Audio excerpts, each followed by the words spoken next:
Emerging tonight in the child pornography investigation against Stephen Allen Smith, former executive editor of the Spokesman Review and professor at the University of Idaho, facing now 10 counts of possession of child pornography. But a judge in the case today says he expects more charges to come. Smith, arrested yesterday, appeared in front of a judge today. Nonstop Local Steffi Roche was at that first court appearance and also looked closer into the court documents that show how Smith became the target of a national child porn investigation. Steffi. Yeah, well, we know that he's been charged with 10 counts of first-degree child pornography. He appeared in court today, and I also took a look at the court documents, and I do want to warn our viewers that the contents in these documents is very graphic and disturbing. Sir, are you Stephen Allen Smith?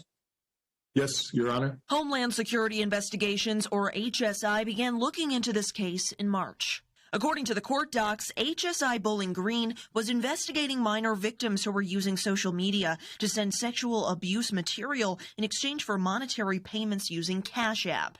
A review of the victim's Instagram account found direct messages with the Instagram account Hermes Says. At the time, the videos of the victims sent were ages 10, 11, and 14. Through Cash App records and data from Meta platforms, law enforcement says it was later revealed that Hermes Says was actually Stephen A. Smith.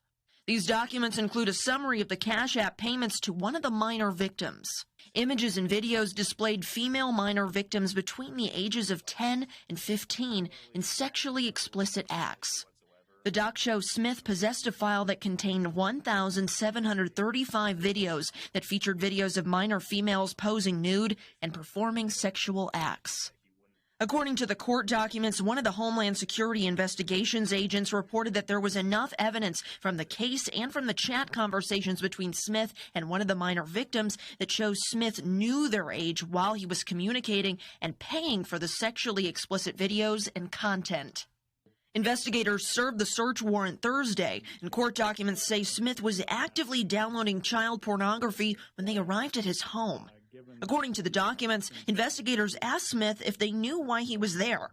He replied, "Yes, it's probably from what I've been downloading." End quote. On Friday, Spokane Superior Court Commissioner John Stein said he considered the crime as he determined Smith's bond. This case is different than the usual facts that I see for this particular charge. Usually these charges involve pictures being traded around the internet. Pictures may be relatively old and have been kicking around the internet for a while. This is a little bit different in that it appears Mr. Smith was purchasing pictures and videos.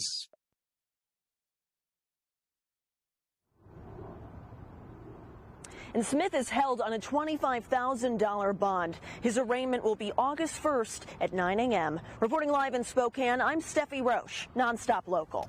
Steffi, thank you. If you've lived in the Spokane area long enough, you've either heard of Stephen Smith or you know some of the big news stories he was involved in covering. Probably the biggest story, 2005. While Smith was the editor at the Spokesman Review, he spearheaded an investigation into then Spokane Mayor Jim West. At that time, Mayor West was being accused of child sex abuse scandal and of using his office to meet young men. Though never charged, he was removed from office by recall in 2005. Smith left the Spokesman Review in 2008, began working as an ethics and journalism professor at the U of I. He retired several years ago, but just this year he announced he was coming out of retirement to take the editor job at Spokane Faith and Values. It had been a major announcement for that publication, an online publication, and was on the front page as recently as last night. But now the only evidence Smith worked there is this, a statement from the editorial board reading, quote, "In light of recent events, we've suspended our relationship with Steve Smith as managing editor and columnist pending further developments," end quote.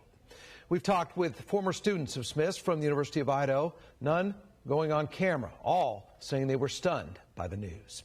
And the publisher of the Spokesman Review also owns Nonstop Local KHQ, also releasing a statement. Stacey Coles writing in part, quote, "It is painful to have to break a story like this, especially when it involves a former colleague with a long and distinguished record. But whatever the facts and whatever our sympathies for those involved, our job as a news organization is to cover what we know when we know it," end quote.